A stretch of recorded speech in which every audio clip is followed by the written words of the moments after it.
voltando aqui, né, depois que eu fiz esse panorama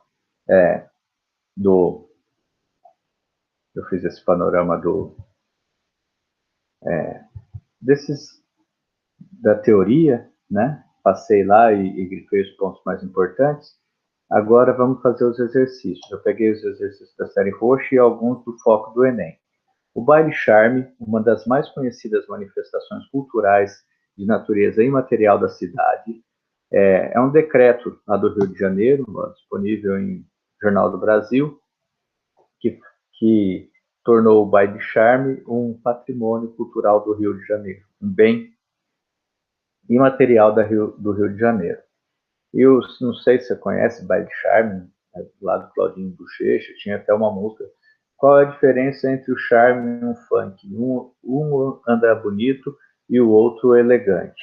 Então, o baile charme é uma genuína invenção carioca e destaca a riqueza de sua origem na musicalidade africana, que abriga ritmos como soul, funk, rhythm and blues, de fonte norte-americana, choro, samba, bossa nova, criações nascidas no Rio de Janeiro. O baile charme é cultuado principalmente na zona norte da cidade, seja em clubes, agremiações, ou hoje em dia, né, tem os pancadões também. Então, está falando aqui do baile charme pela interpretação do texto, por essa partezinha aqui, você vai entender que vai associar isso a representa a diversidade dos costumes populares, tá? Então, esse aí é um exercício típico do Enem de compreensão de texto. Você nem precisa ter um grande conhecimento sobre baile charme, sobre os conceitos antropológicos. Aí tem a página 180, o exercício 188, que eu marquei também. Deixa eu ver, está aqui. Deixa eu passar. O antropólogo americano Maurice Beerbaum escreveu o seguinte: sempre que se cante a uma criança uma cantiga diminar, sempre que se use uma canção e um adivinha, uma parlenda, uma rima de contar no quarto das crianças ou na escola, sempre que ditos provérbios, fábulas, histórias bobas, contos. Estou esticando meu pescoço, é mais fácil dar o zoom, né? Sempre que... aí veremos o folclore. Então, ele está conceituando aqui folclore, né? Folclore.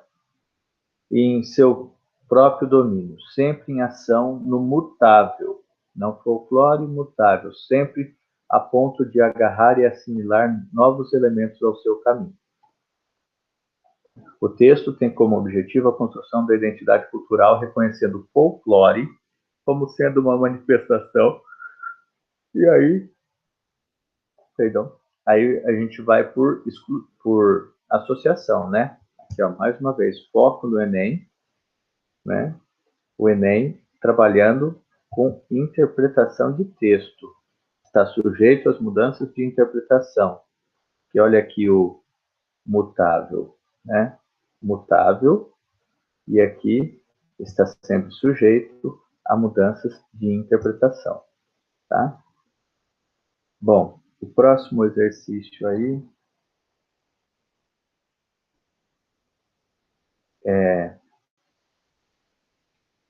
tá vendo que vou só chamar a atenção, porque quando cai relacionado à cultura e à antropologia, eles usam bastante a interpretação de imagem. Então, olha, veja, a cultura consiste em padrões e comportamentos adquiridos por meio de símbolos que constituem realizações características dos grupos humanos. Beleza. A dança de fita, aí mostra a dança de fita. E a fonte, né? A dança de fita, e aqui tem a fonte, ela é em Ubatuba, tal. O festival de folclore que tem lá em Ubatuba. Aqui é a mesma, né? Aqui é uma oferenda. No interior de Pernambuco, uma talentosa senhora produz bonecas recheadas com pedaços de doce de banana, conhecidos como nega boa. E também faz sachês perfumados com a mesma palha, com essência de erva doce. Então, aqui tem aqui a fonte, é um blog, né? Com base nas informações, assinale as alternativas,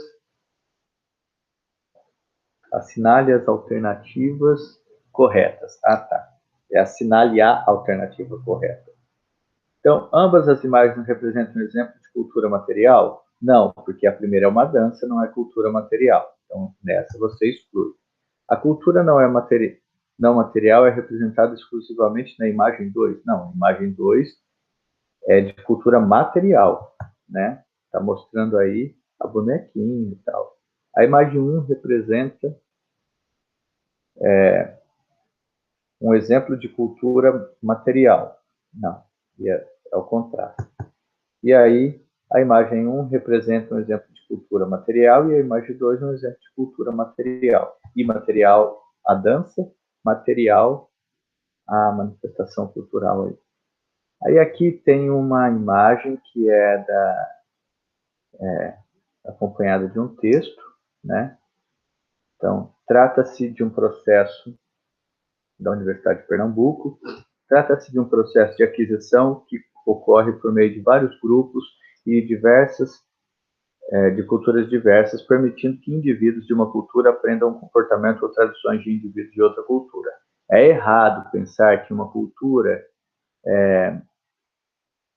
se desapareça por completo. Após sofrer influências de outra cultura, a cultura morre junto com o seu povo e muitas vezes se fortalece quando mescla com a cultura de outros povos.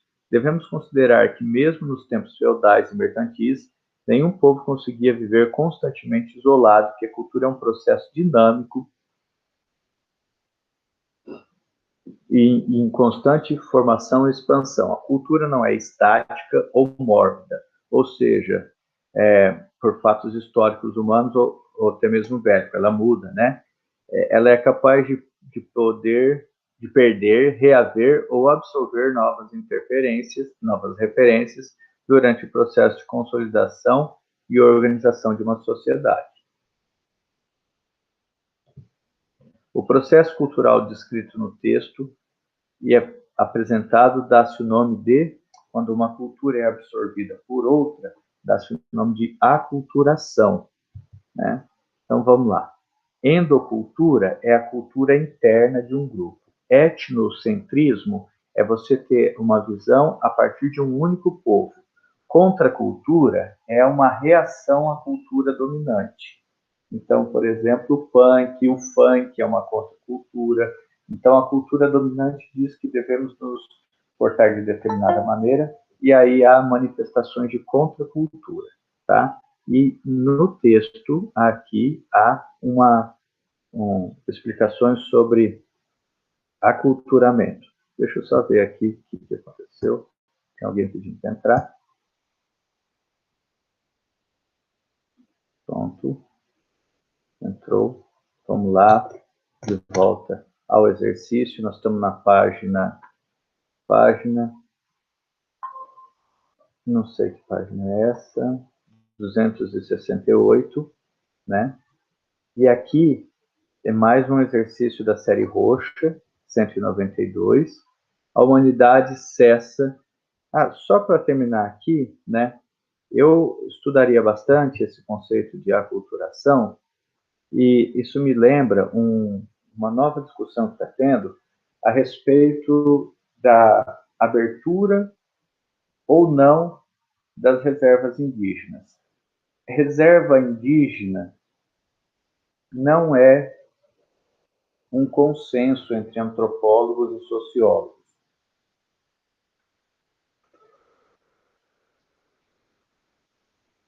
Pela necessidade de preservação daquele povo, dos povos indígenas, se fala da preservação de reservas indígenas. As reservas indígenas surgiram na virada do século XIX para o século XX no Brasil, no governo do Nilo Peçanha, que inclusive foi o único presidente negro do Brasil, e ampliada durante o período militar, período Vargas, período militar, e agora recentemente com os governos do PT, né? Então, houve uma ampliação das reservas indígenas no Brasil. E há muita discussão a respeito disso entre os antropólogos e entre os políticos, que desejam abrir as reservas indígenas para atividades econômicas que os índios determinariam. Isso seria porque uma reserva indígena, ela não permite, ela não dá autonomia ao índio. O índio, na Constituição brasileira, ele não tem uma cidadania plena, ele é tutelado. Então, muita gente discute o fim das reservas indígenas e a necessário aculturamento do índio. Só que nós sabemos que esse aculturamento se dá de uma maneira etnocêntrica, é a imposição de um padrão de vida urbano, branco, dominante, sobre população que vivia de uma outra maneira. Então, não é um debate muito claro e há uma disputa política em torno desse termo aculturação. Os conservadores dizem que os conservadores assim da ordem vigente do estabelecimento, establishment, sei lá como fala esse termo em inglês, a extrema-direita diz que deve haver uma aculturação, sim, né, porque é necessário. Ao mesmo tempo que os preservacionistas dizem que não, é necessário cuidar e tutelar esse povo. E aí está uma ambiguidade, né? Os progressistas querem a conservação e os conservadores querem o aculturamento. Então, esse é um debate que pode cair bastante em vestibular, tal. Eu recomendo que vocês leiam. Eu tenho até alguma coisa escrita no meu blog. Então, vamos lá. Voltamos aqui ao Levi-Strauss, né? Levi-Strauss foi o professor fundador lá da USP e que revolucionou a, a, a antropologia porque ele foi a campo no Mato Grosso, em São Paulo, no Paraná, né? E aqui está. A humanidade cessa nas fronteiras da tribo, o grupo linguístico às vezes mesmo da aldeia, a tal ponto que um grande número de populações ditas primitivas se autodesigna com o nome que significa homens, ou às vezes, digamos, com mais descrição, os bons, os excelentes, os completos, implicando assim que outras tribos e grupos ou aldeias não participam das virtudes ou mesmo da natureza humana, mas não quando muito compostos de maus, malvados, macacos da terra ou ovos de piolho, né? A maneira com que o Levi-Strauss percebeu como uma tribo se referia a outra lá onde hoje onde ficam os Chavantes, onde fica a reserva também do Xingu, né? Onde o Levi-Strauss estudou.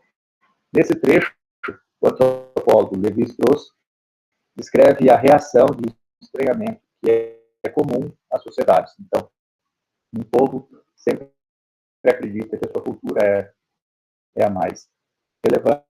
Isso é uma visão etnocêntrica, ok? Então, aqui está o etnocentrismo do Levi-Strauss.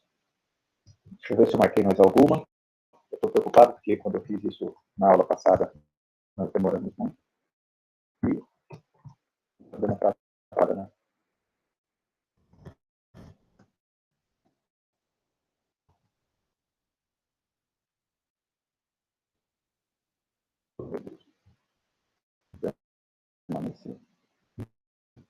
Um momentinho que travou, gente.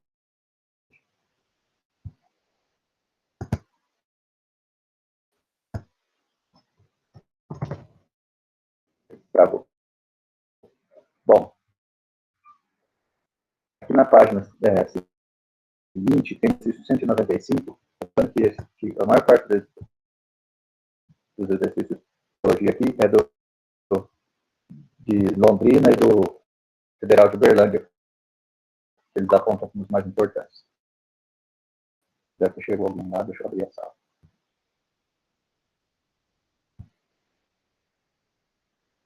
Vamos falando.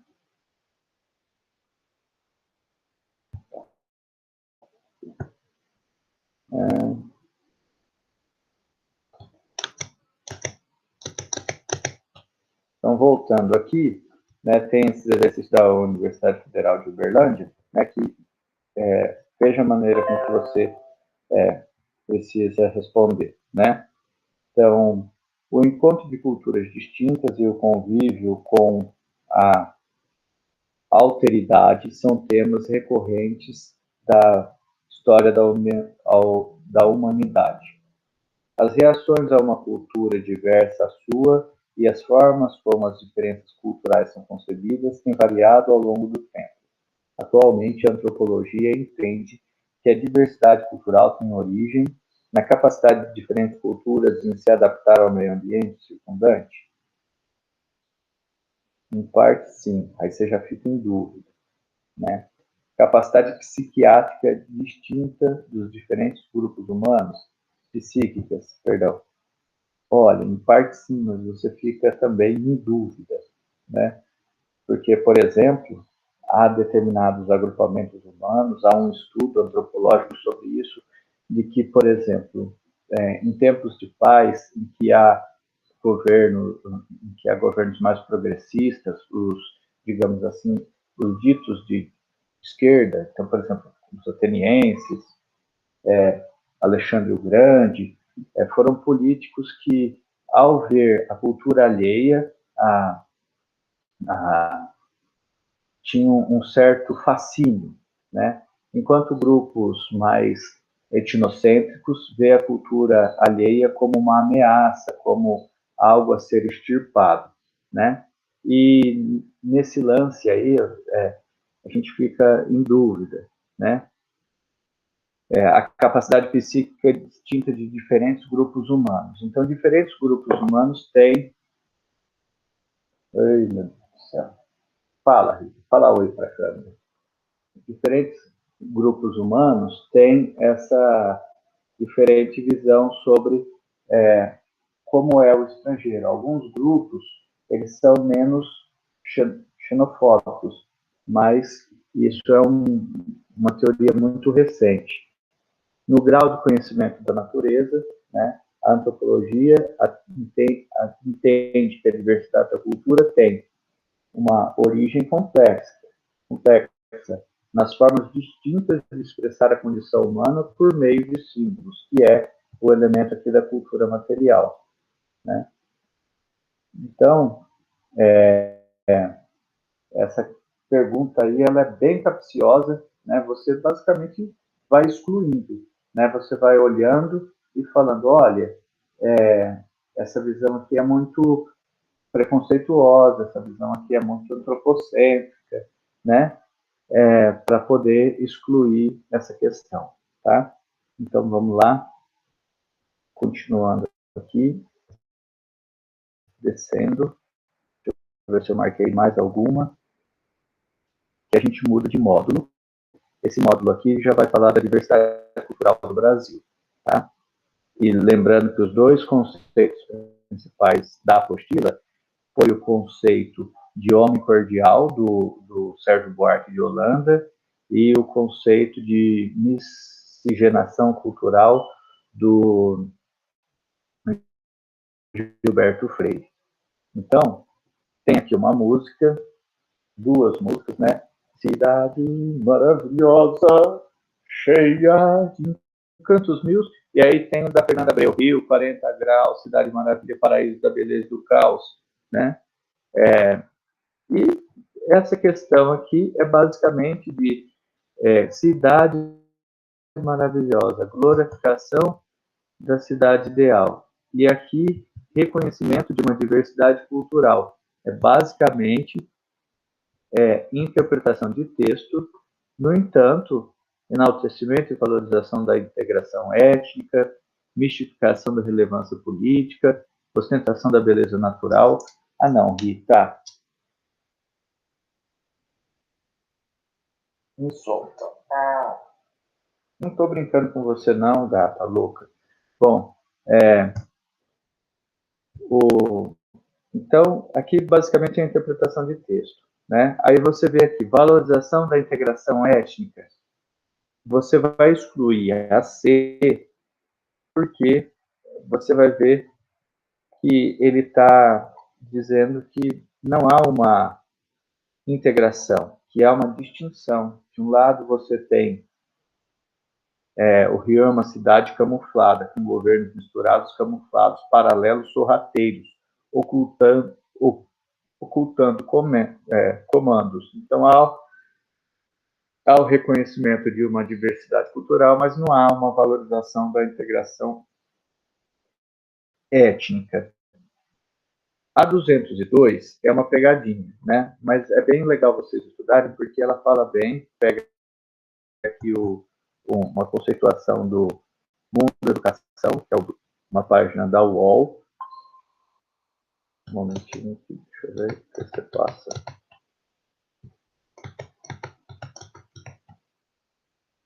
E aí, pergunta: a sociologia tem grande interesse pelos assuntos discutidos no texto, pois vida social e indivíduos compartilham a mesma cultura.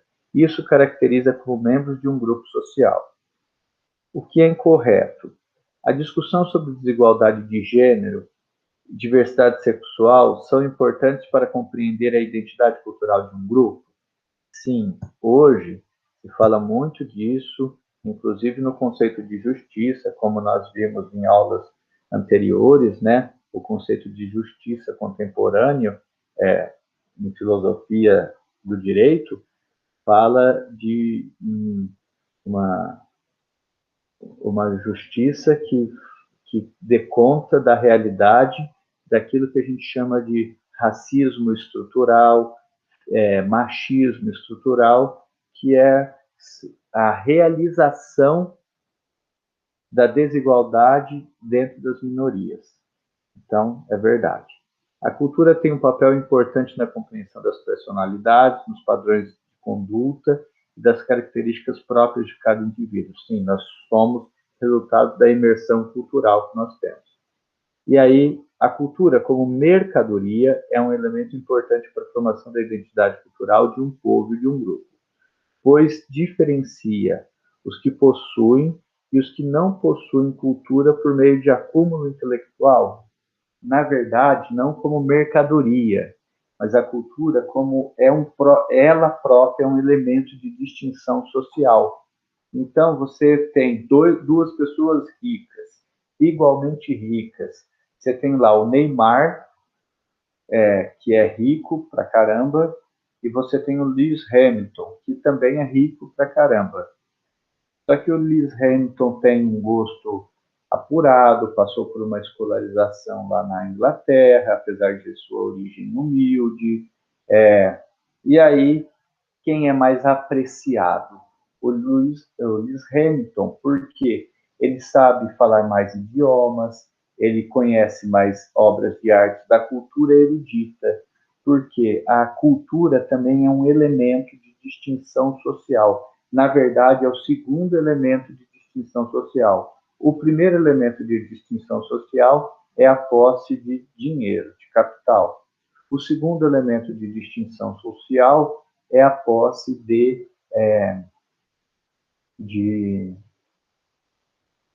de cultura erudita, tá? Então, por isso que a cultura como mercadoria ela não é apenas uma mercadoria, ela é um fator de distinção social. Aqui tem um outro texto, né? Antropologia para quem não vai ser antropólogo, e é bom para estudar. As considerações sobre cultura que nos levam a uma importante conclusão: a existência de uma imensa diversidade cultural, tanto nos níveis regionais e nacionais como na sociedade global, implica a existência de diferenças, mas não na desigualdade, em outras palavras. A antropologia nos ensina hoje que a sociedade de grupos diversos e grupos sociais têm valores e práticas de conhecimento são iguais aos nossos, que não são iguais aos nossos, não são necessariamente primitivos ou inferiores. São diferentes. As diferenças só passam a ser sinônimo de desigualdade quando estão inseridas na relação de dominação e exploração. Esse enunciado é muito bom, porque este enunciado aqui, ele define o que é desigualdade social, desigualdade cultural, né? Então, considerando a ideia, então, desigualdade cultural não é quando o outro tem uma cultura que é diferente das suas, fala, ele tem menos cultura. Na verdade, a cultura que ele porta é desclassificada socialmente, tá? Então, considerando a ideia de diversidade cultural apresentada no texto, a diversidade cultural existe porque as diferentes sociedades encontram-se em diferentes estágios de evolução social. O texto nem fala disso, tá? E aí, essa ideia evolucionista de diferentes estágios escalonados numa linearidade, ela é preconceituosa, ela é etnocêntrica, ela é viciada. O estudo e o reconhecimento da diversidade cultural não permite a classificação das sociedades em primitivas ou evoluídas. Não existe esse termo, sociedades evoluídas e sociedades primitivas, a gente incorre em preconceito também. As diferenças biológicas entre os seres humanos determinam as diferenças. Não, isso daí é um determinismo biológico que também está superado. E a 4, as diferenças culturais são transformadas em desigualdades culturais quando duas ou mais culturas se colocam em contato por relação de força. É justamente isso, né? O finalzinho aqui que ele está falando de dominação.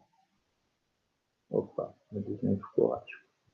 Bom, então vamos lá. Aqui apresenta a Torre de Babel e aqui apresenta uma torre de televisão.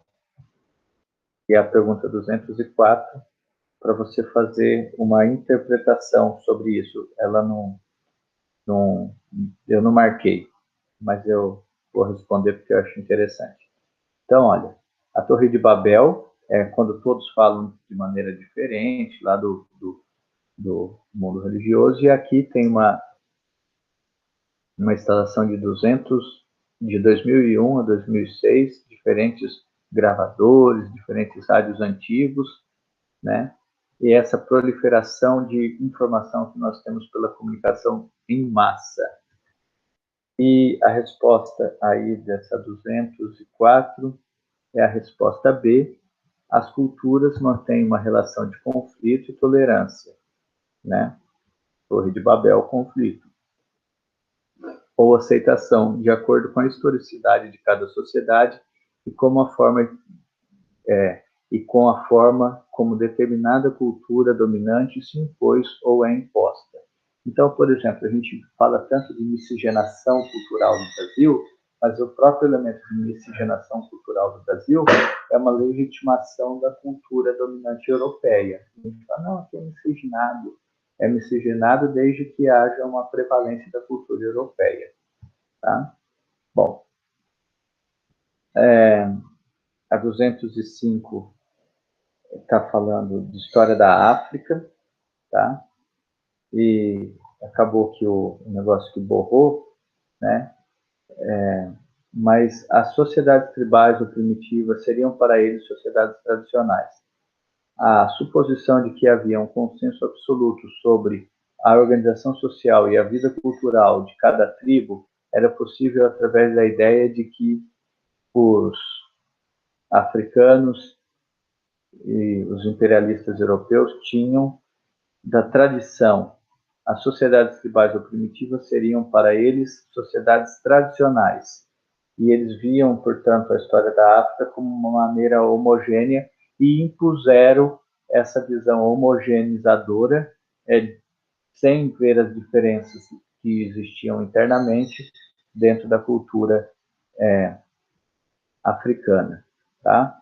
Então, o texto pontua a construção do olhar europeu sobre a África como homogeneizador e dominador, tá bom? E aí tem os elementos. O resultado sociopolítico dessa visão, estereotipada ainda hoje, pode ser observado em relação à população afro-brasileira. Sim, a gente fala, por exemplo, de cultura negra, né? A gente vê um negro e fala assim, ah, olha, vem um negro, dá um pandeiro para ele, né? Ou vê um japonês e fala, olha, é um japonês, deve ser bom em matemática, né? Então, essa visão estereotipada que a gente tem, ela impõe a um traço biológico uma cultura que não corresponde à realidade, né? Os conflitos raciais resultam dos estereótipos sociais e não de fatos científicos. Sim, os conflitos raciais não tem, né, não existe o conceito de raça entre seres humanos. O indivíduo etnocêntrico não tem capacidade de observar outras culturas nas próprias condições em que elas se mostram. Você tem uma visão etnocêntrica homogeneizadora, o problema é o seu olhar. Você olha para todos de uma maneira igual e aí você não tem a capacidade porque você acha que só a sua cultura é a correta. Então, todas estão corretas aqui. Alternativa A.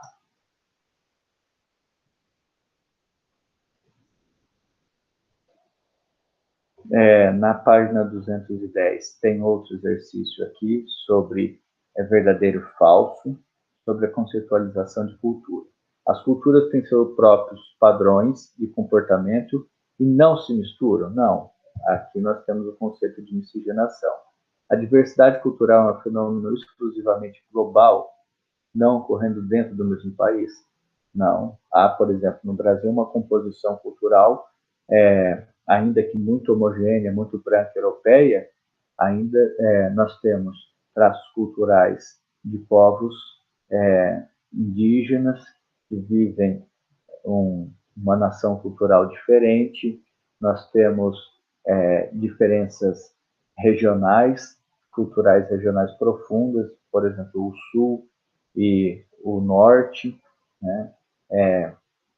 A cultura litorânea das pessoas que vivem no litoral e as pessoas que vivem no interior. É bem verdade que a cultura de massa hoje tem diminuído esses contrastes culturais e quase todo mundo fala igual, fala como se fala na Rede Globo, dança como se dança no TikTok, e aí os elementos da cultura de massa vai homogeneizando e apagando as diferenças culturais, porque a cultura de massa também é uma maneira de imposição cultural, ok?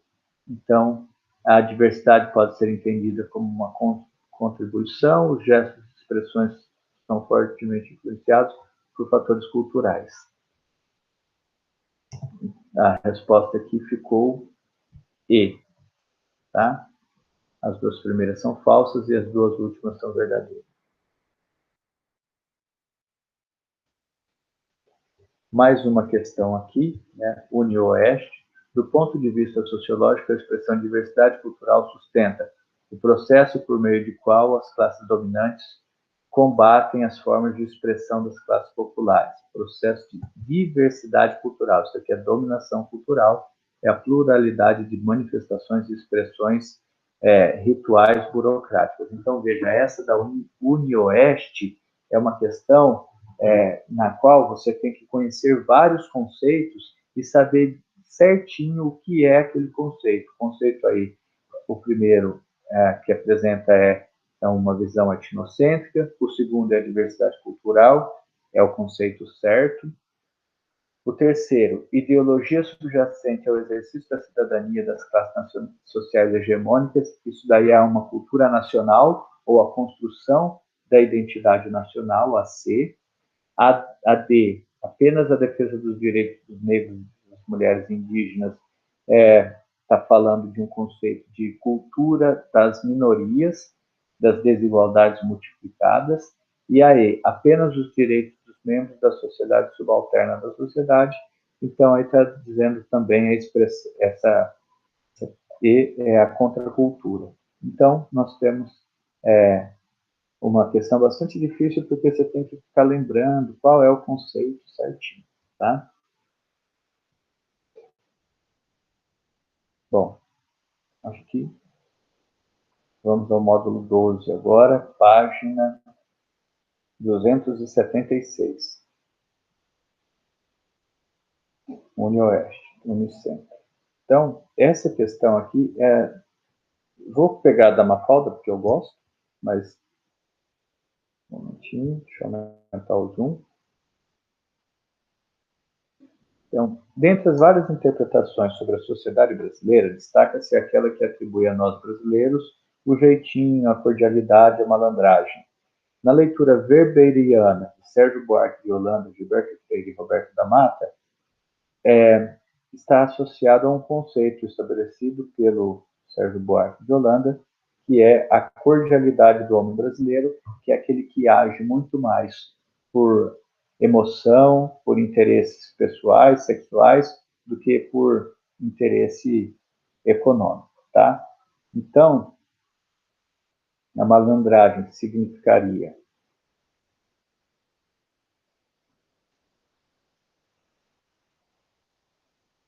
acho que eu notei errado aí. Ah, notei certo. Significaria manifestação da prática do processo de miscigenação? Não. A consagração do fracasso nacional representando pela capacidade de desenvolver formas capitalistas de relações sociais? Não. Porque é uma confusão entre o interesse capitalista e o interesse familiar. A inovação de um estilo especial de resolver os próprios problemas que tem sua origem nas tradições ibéricas, que é o fato de, quando se montou a burocracia estatal no Brasil, ela se fez por meio de nomeações políticas pensadas no jogo familiar e político, tá? Então, aqui a alternativa C. E seria interessante que vocês lessem e revissem a ideia, o slide sobre o Sérgio Buarque de Holanda, ok? Que ele vai dizer o seguinte, que quando se montou a estrutura burocrática brasileira, Dom João, depois o regente Feijó, depois Dom Pedro I, Dom Pedro II, Dom João, Dom Pedro I, depois regente Feijó, depois Dom Pedro II, as nomeações políticas no Brasil, elas buscavam resolver um vácuo de administração pública e acalentar aliados políticos. Então, essa questão dos funcionários públicos no Brasil, muitos deles serem nomeados. Né? Então, são funcionários públicos nomeados. O coronel era nomeado, era um título que se dava. Delegado era porque a pessoa ela tinha uma função delegada, o próprio nome delegado fala desse clientelismo, permanece hoje no Brasil. A gente não fala xerife, a gente fala delegado, né? Mas essa confusão entre público e privado que tem na sociedade brasileira, que passa também para o ambiente empresarial, de repente você estuda, se mata de estudar, de trabalhar, você fica subalterno ao sobrinho do dono, ao filho do dono, que é uma pessoa que não se preparou, né, ficou curtindo a vida e é o teu chefe. Né? Então, esse patrimonialismo é um conceito que eu busque aí. Patrimonialismo é o quente do jogo político hoje. O governo propôs uma reforma da administração pública, dizendo que os funcionários públicos no Brasil ganham uma fábula. Aí a oposição falou assim, olha, 90% dos funcionários públicos do Brasil ganham, em média, R$3.000, e são enfermeiros, professores e policiais, que ganham R$3.000. Não é uma fábula, né? O salário de professor e de enfermeiro é bem abaixo das outras formações de curso superior. Então, preste atenção que esse conceito de patrimonialismo do Sérgio Buarque de Holanda é um debate acalorado de agora e acredito que vai cair aí nos vestibulares.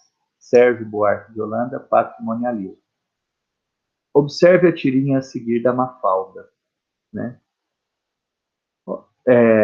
Percebam a fala da Suzanita aspectos preconceituosos em relação às classes sociais.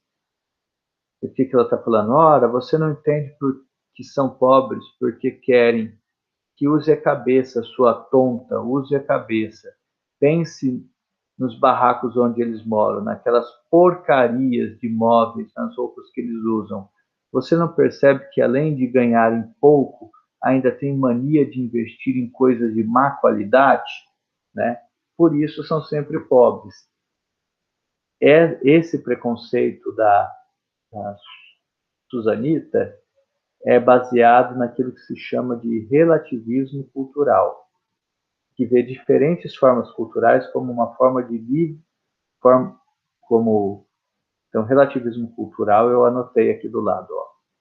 A antropologia que vê diferentes culturas de forma livre do etnocentrismo, o que quer dizer sem julgar o outro a partir da própria visão ou experiência. Então, o relativismo cultural pode levar a este problema de visão de falar assim, ó, mas aquela pessoa é porque é e não vê as tensões que existem sobre ela, né? Então, é o relativismo cultural. A gente viu hoje, né, infelizmente, essa relativização da violência contra as mulheres no Brasil é tão grande ao ponto das pessoas olharem para uma menina de 10 anos que foi violentada durante 4 anos, portanto ela tinha 6 anos, e encontrar nela assim, não, mas ela tinha um comportamento muito sensual, lógico, uma menina de 6 anos é muito seduzente, né? Então, olha só, a gente não pode aceitar que isso é um traço cultural e ficar quieto. É um traço cultural de violência e dominação. Então, o relativismo cultural é muito espinhoso. Aqui, o Plínio Salgado, na sua obra Nosso Brasil, falei a resposta, né? Que já está anotado aqui, retoma a tese da unidade cultural baseada em diferenças regionais, culturais e étnicas. É uma questão de interpretação de texto. E aí vocês ficariam com dificuldade, porque esse texto aqui fala de alguns intelectuais, mas ele vai falar justamente do Plínio Salgado, que é um político integralista, né? No Brasil, as primeiras análises sociológicas, nas primeiras décadas de 20, buscavam equacionar duas problemáticas centrais: a formação do Estado Nacional e as questões da identidade cultural. E aí o Plínio Salgado resolvia dizendo que essa diferença, essa exaltação do Brasil como plural, que ainda essa pluralidade do Brasil, às vezes é vista com certo relativismo cultural, né? Eu lembro daquele programa da Regina Casé e me incomodava muito, porque parecia que viver na favela era um privilégio. Nossa, a favela é tão legal, ela só mostrava o lado bom de viver-se na favela, quando na verdade o buraco é bem mais embaixo, e exaltava a forma de viver daquelas pessoas. E as manifestações culturais, ainda que fossem manifestações culturais, que demonstrasse certa violência, né? Então, quando você vê pessoas exaltando o funk, o, a, o bunda lelê do funk, essas coisas, ou até mesmo a música sertaneja, que tem vários elementos de machismo, e o funk também tem vários elementos de machismo e de conservadorismo e de imposição de um lugar à mulher, ao homossexual, ao negro, ao pobre, né? A gente não pode ficar relativizando isso. Não, mas é da cultura, da nossa cultura falar esse tipo de coisa, nós temos que aceitar porque é o trato cultural, né? Não é bem assim. Eu lembro de uma música sertaneja que as pessoas, não, professor, você já ouviu essa música? Que falava assim, na casa que não tem galo, quem manda é frango e franguinha. E falava, você não acha que essa música fala muita verdade? Eu falava, não, essa música é um discurso preconceituoso pra caramba, bem como quando você escuta esse funk ostentação, que fala que as novinhas estão sensacionais. Puxa vida, as novinhas estão passando por exploração sexual, elas não estão sensacionais, né? Então, muito cuidado aí com esse relativismo que a gente faz, né? Aqui é a exaltação da miscigenação do povo brasileiro, tá? É fácil chegar a isso apenas pelo...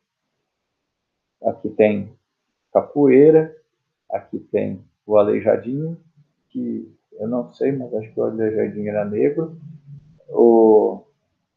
a cultura indígena e os elementos da natureza, num selo de comemoração de 500 anos da invasão portuguesa no Brasil, né?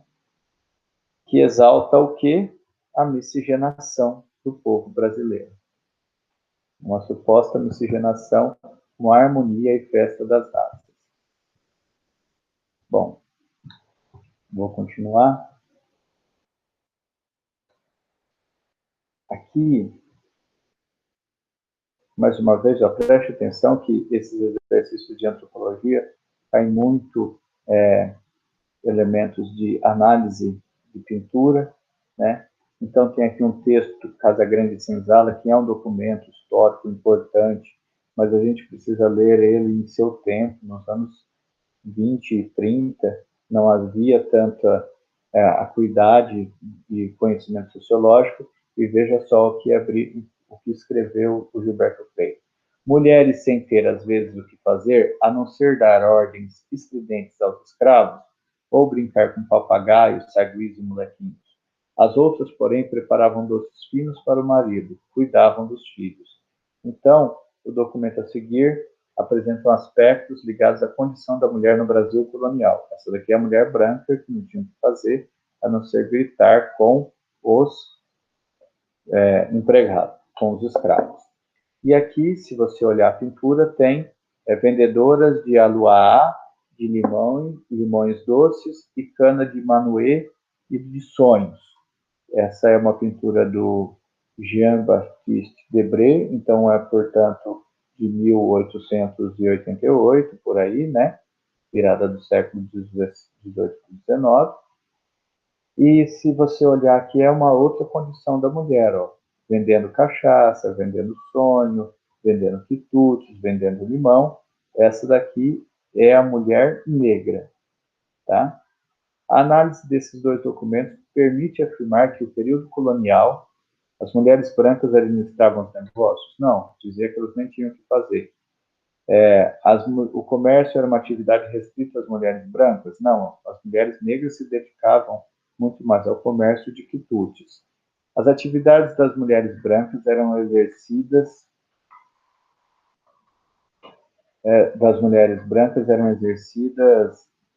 dentro de casa, e as mulheres negras dedicavam-se também ao espaço público. Então é isso, né?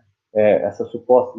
Há um romance em torno disso, que é falar assim, a mulher negra tinha muito mais liberdade do que a mulher branca, porque ela trabalhava fora. Numa sociedade machista, em que a mulher que trabalhasse fora era mal vista, era puta, né? Então a mulher negra estava mais sujeita à violência. E é um debate que se tem hoje dentro do feminismo. Existe um feminismo que tenta homogeneizar a visão que a gente tem da mulher, mas o feminismo tem que ter uma visão de classe, uma visão de dominação cultural também, né? A patroa, ela não está na mesma condição que a empregada preta explorada, né? Às vezes você tem, né, uma vontade, uma solidariedade de gênero entre a patroa e a empregada, mas isso se desfaz rapidamente numa imposição de uma classe sobre a outra. Então, esse é um debate que se tem também dentro dessa visão da antropologia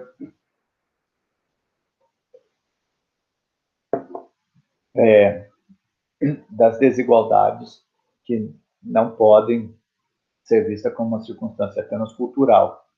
Há também uma questão de dominação, tá? E aí o debate das minorias parece que não há uma dominação, parece que não há uma desigualdade, é necessário apenas fazer um ajuste nos salários entre homens e mulheres, e isso já deixaria o problema resolvido. quando, na verdade, você tem muito mais mulheres que se ocupam de remunerações baixas. São professoras, são empregadas domésticas, são, apesar das mulheres no Brasil, por exemplo, terem mais acesso à escolarização, existem mais mulheres no ensino superior no Brasil do que homens, a diferença é da ocupação. Os homens ocupam cargos gerenciais e as mulheres ocupam cargos operacionais, né? Então, o homem é o gestor, é o diretor da escola. E a mulher é a merendeira, é a professora, né? Então tem uma diferença bem grande aí. Okay? E o Brasil não sabe lidar com isso. Eu tinha vergonha da época que nós tínhamos uma presidente mulher e ouvir as críticas sempre vinham acompanhadas de machismo, inclusive das mulheres. Cada cultura tem virtudes, vícios e conhecimentos. Aí é um texto de Edgar Morin que vai tratar sobre a globalização, né? Então, Edgar Morin vai dizer que há uma reflexão crítica acerca do contato entre a cultura ocidental e a cultura oriental, porque houve uma barbárie, uma imposição cultural do Ocidente sobre o Oriente. Então, veja aqui, né? A França deve ser considerada uma história não somente segundo os ideais de liberdade, igualdade e fraternidade, promulgados por sua revolução, mas também segundo o comportamento de uma potência que, como seus vizinhos europeus, praticou escravidão em massa, colonização, oprimiu povos, negou aspirações à emancipação a uma barbárie europeia cuja cultura produziu o colonialismo, totalitarismos fascistas, nazistas e comunistas. Devemos considerar uma cultura não somente segundo seus nobres ideais, mas também segundo sua maneira de camuflar a sua barbárie e seus ideais, e aí é uma crítica bem ácida dessa imposição cultural dos europeus. Tá? Bom, acho que essa foi a última questão que eu comentei, né? E aqui tem as respostas de vocês na apostila. Eu preparei mais um. Eu não me sei, calma aí que eu não salvei.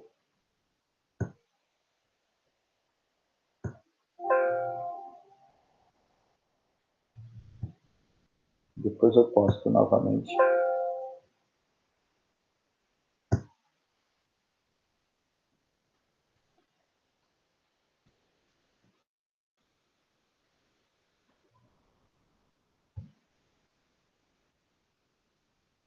Eu vou um pouco. Deixa eu ver aqui. Onde está? Vocês estão vendo agora a apostila pela CE4? Vamos ver a 5. Não vou conseguir chegar na 6.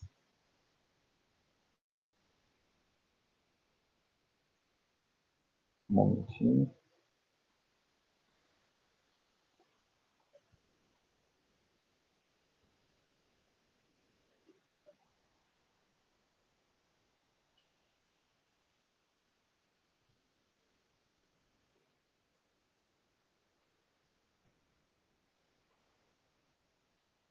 Bom, aqui fala de indústria cultural. Esse é isso mesmo. Isso. Indústria cultural, cultura de massa e cultura erudita. Isso é um elemento muito importante para vocês entenderem e estudarem. Então, deixa eu ver esse daqui um pouquinho. Cultura. Eita! Então, cultura erudita, né? E cultura de massa, cultura popular. Então, são diferentes formas de transmissão da cultura. A antropologia diferencia isso. Cultura erudita é a cultura escolar, é aquela que é transmitida de maneira sistemática pela escola, pela academia, pela universidade. Cultura popular é aquela que é o folclore, aquela que é passada de maneira mais ou menos fluida dentro de determinada... Só um momentinho.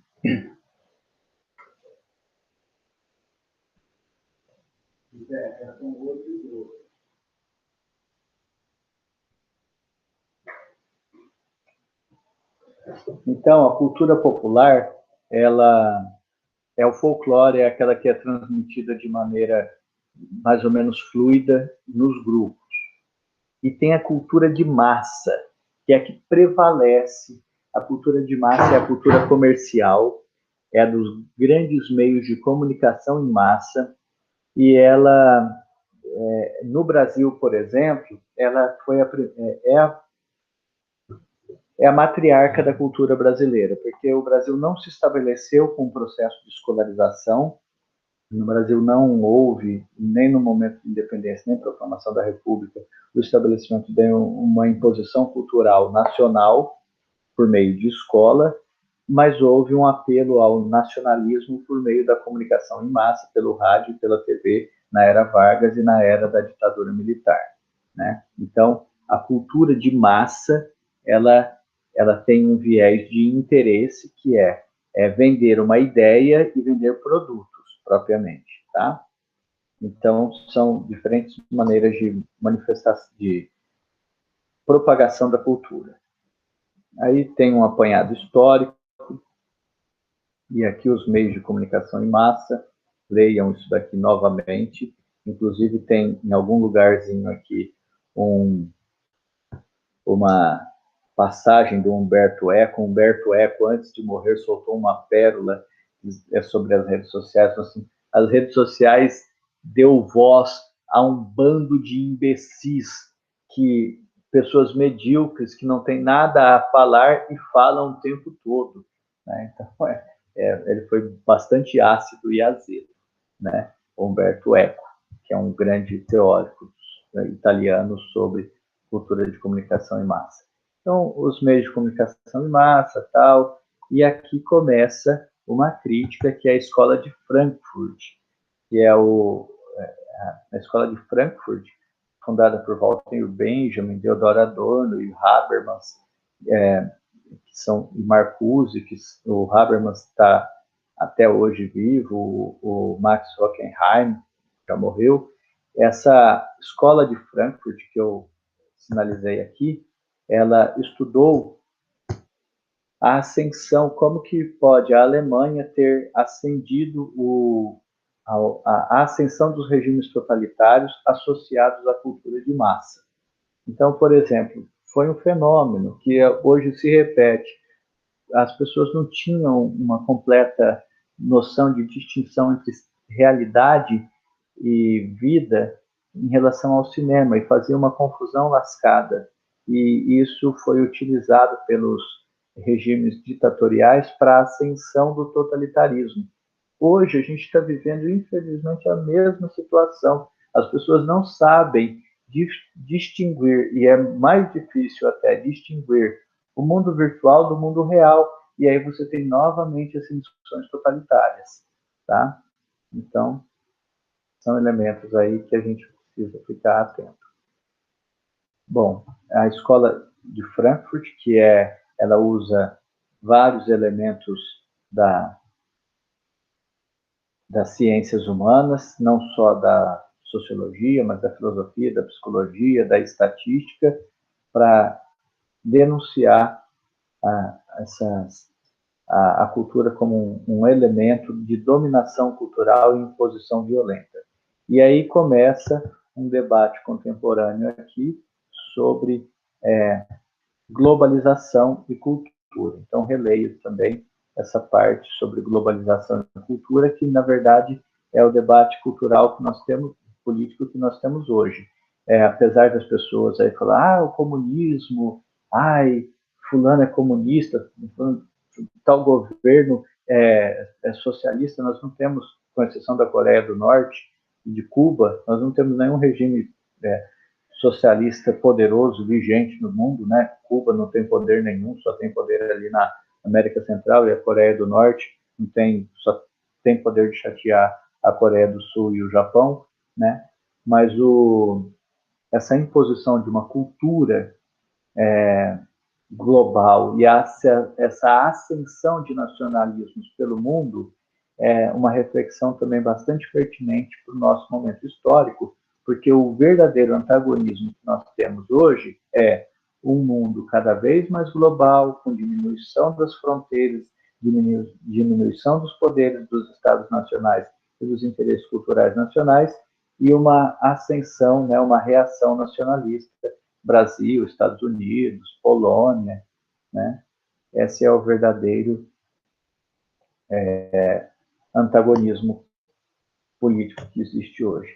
E nas páginas subsequentes vai falando da importância da indústria cultural no Brasil, ok? Bom, aqui, de cara, tem o texto do Adorno e do Hockenheim, tá? Que é muito bacaninha, que é esse texto aí, ele nos ajuda a entender a teoria. Esse exercício ele é sintético, tá? Então tem aqui, ó.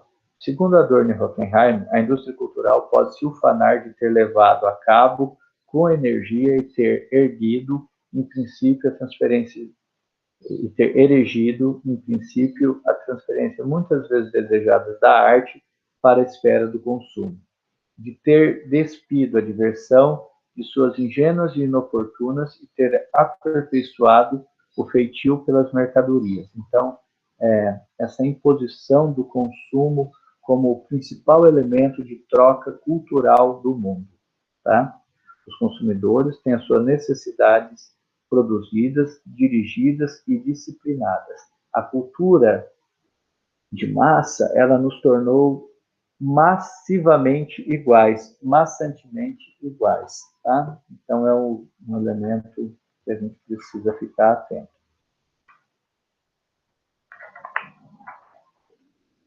O módulo 244 tem aqui a alternativa E, de novo, textão do Hockenheim e do Adorno, explicando o conceito da escola de Frankfurt, e tem aqui, ó, desde o começo o filme já se sabe como ele termina. Então, é aquilo que os procedimentos da transformação da cultura em meio de entretenimento.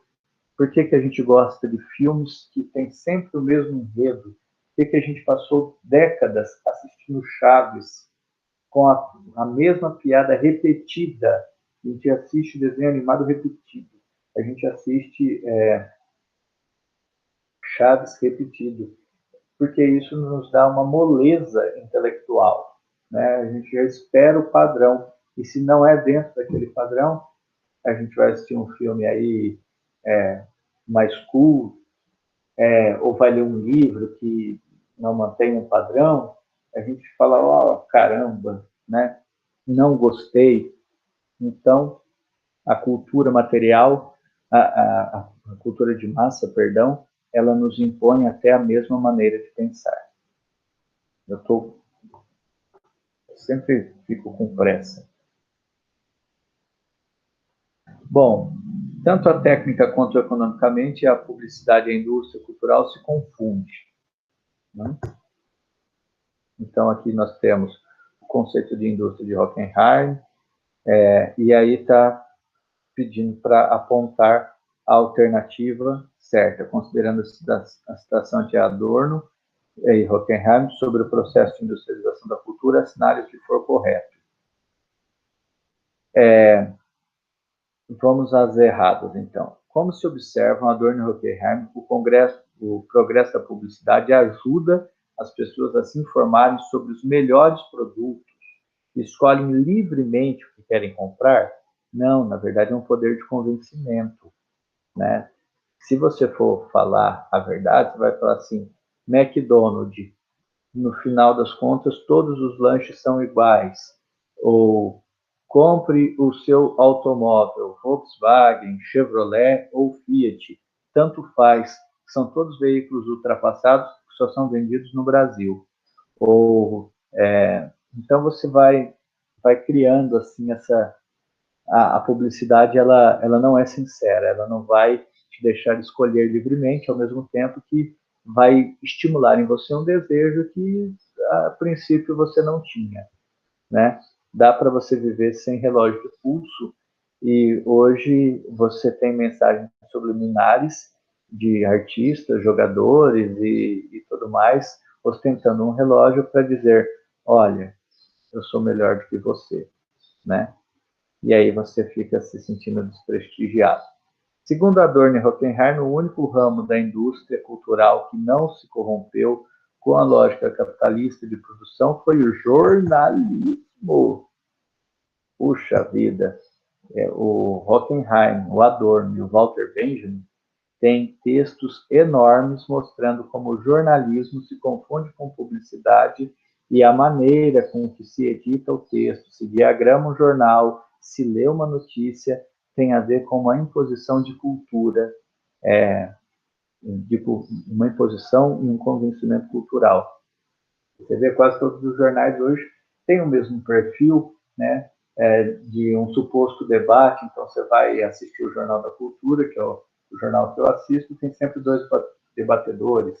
Tem um canal de televisão paga aí que eu não assisto, que eu não sei o nome, na CNN. CNN tem sempre um par de debatedores. A Globo News agora se enche de... A Globo News, Record News, todos funcionam da mesma maneira, né? Para você pensar que é apenas as nossas diferenças, é apenas uma questão de diferentes pontos de vistas e não uma estrutura de dominação. E aí a gente fica lá perdidão, torcendo para um debatedor ou para o outro, sem perceber que os agentes de interlocução política somos nós, e não os debatedores, e não os políticos. Então, o jornalismo ele é de uma imposição cultural bem forte, né? Bom, aqui está perguntando sobre marketing, né? E a comercialização de bens culturais, a cidade mercadoria. Isso no Brasil é bem forte. Tem um texto da Tereza Pires Caldeira que se chama Enclaves e Fortificados, como no Brasil há um declínio do espaço público para a ascensão de um espaço privado direcionado ao consumo. Não é de uma maneira simples, não é assim, uma consequência a depreciação do espaço público. Na verdade, a depreciação do espaço público é um plano político.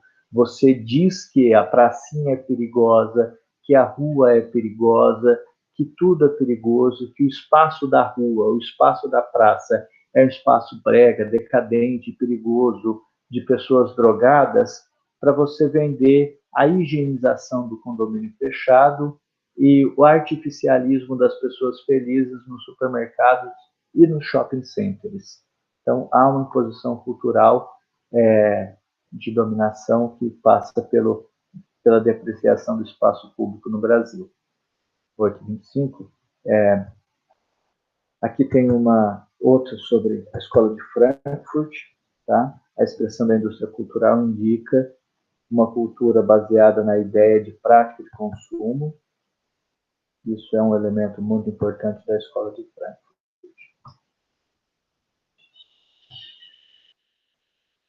Aqui, Marilena Chauí, que é uma intelectual brasileira, professora de filosofia medieval, lá da USP, moderna, perdão. Ela, a indústria cultural vende cultura.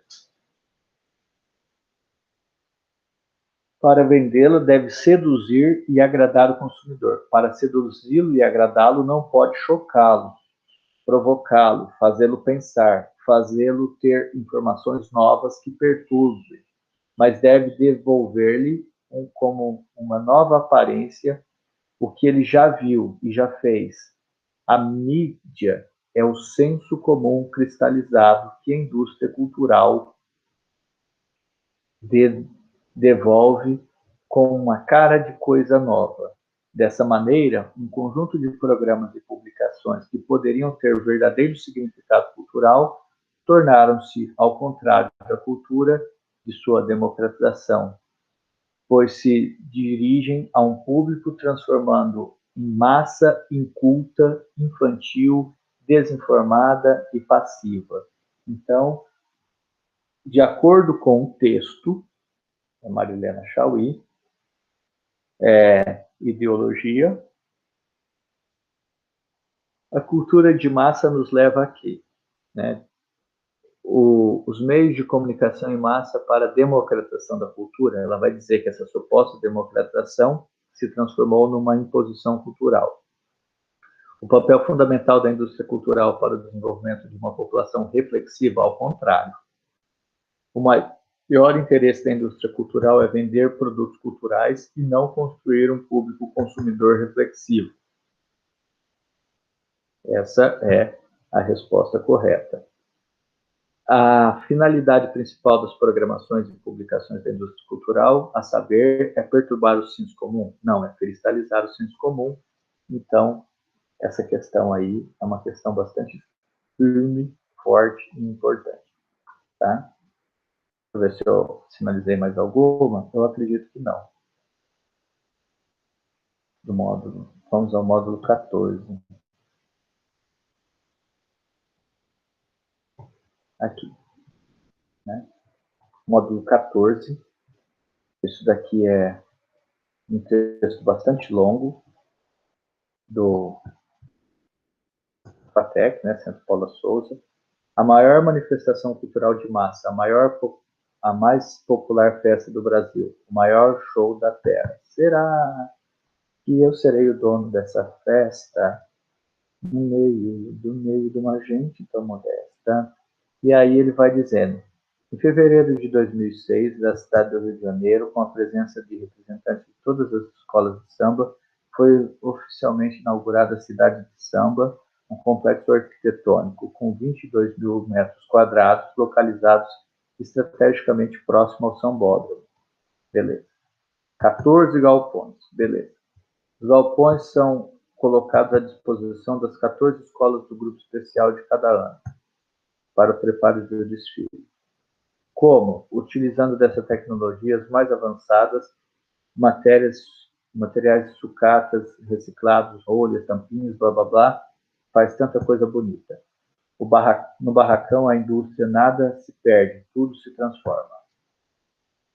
E assim vai. Certamente não serão apenas turistas que terão vontade de ver como é, utilizando os mais diversos e inesperados materiais, recuperando da memória as mais esquecidas histórias. Meu Deus, que festa é essa? Então, está dizendo aqui de um outro elemento muito importante da cultura de massa, de todas as culturas. É a chamada, hoje está muito em moda, né? O Centro Paula Souza sempre fala isso, indústria criativa, inventiva. Então, a cultura, ela tem um papel também de ocupação do homem em tempos de paz. Como, por exemplo, por que será que hoje se fala que o artista está tão marginalizado e que governos autoritários ou de pretensões autoritárias mundo afora querem desalojar os artistas, querem que os artistas não tenham trabalho, não tenham uma existência garantida. Por quê? Porque faz parte de uma ascensão de uma ideia totalitária que o artista não tem função social. O artista é um vagabundo que atrapalha a guerra.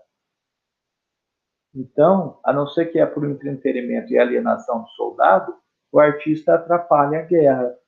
Então, por isso que nós temos hoje uma dupla marginalização da cultura, né? Porque a cultura representa, de uma certa maneira, uma queima de capital, e isso é importante no giro capitalista. Algum capital tem que ser investido e perdido, e esse capital pode ser investido e perdido de duas maneiras, na arte ou na guerra.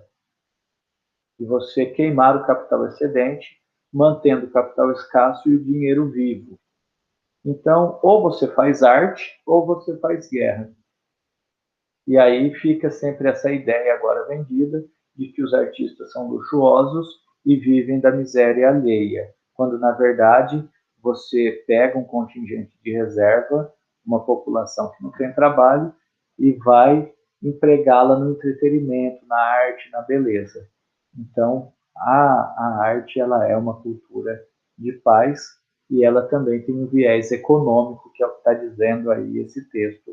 O viés econômico da cultura é você manter uma relativa, manter ocupado pessoas que não teriam ocupação e você investir altamente num capital que não é rentável em si, que não se sustenta, mas você emprega o capital lá para o capital manter-se valorizado. Essa é a pretensão da Lei Rouanet, essa explica o porquê a cultura, a alta cultura e a cultura não é sustentável, tá bom? Ela não só gera lucro, mas como ela também queima dinheiro, tá? Então vamos lá. Infelizmente os temas, o texto 1, aqui a resposta é 1 e 4, né? As afirmações a seguir destacam-se aquelas em que esse dilema está em evidência. Qual o dilema? A escola de samba, diante da competição que enfrentam, tem que superar muitas dificuldades, como a administração, cronograma, financiamento. Além disso, dependem de recursos de setores privados e tem ainda que enfrentar o dilema que se estabelece em abordar termos sociais e atender diferentes setores. Bom, analise as informações. Infelizmente, os temas afro-brasileiros estão perdendo espaço para temas indicados por patrocinadores. Verdade. Porque muitas escolas dependem do apoio deles. É a reedificação da cultura de massa.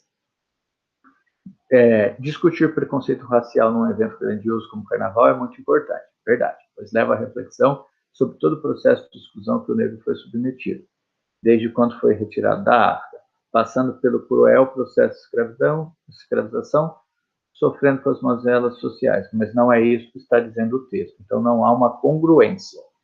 Então, por isso que você aqui, você descarta essa daqui, porque não há uma congruência do texto, tá?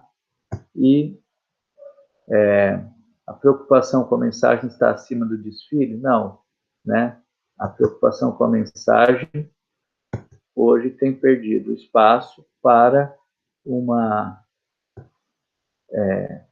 proposta, quando se tem uma proposta pouco mais informativa, com um cunho mais social, torna-se mais difícil, até mesmo para conseguir parceiros que possam ajudar na confecção do carnaval, tá?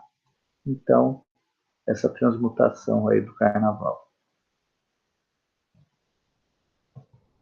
Adorno, e de novo a Escola de Frankfurt, falando da questão da música. Tanto a música quanto séria quanto a ligeira foram transformadas em mercadorias com o avanço da produção cultural, né?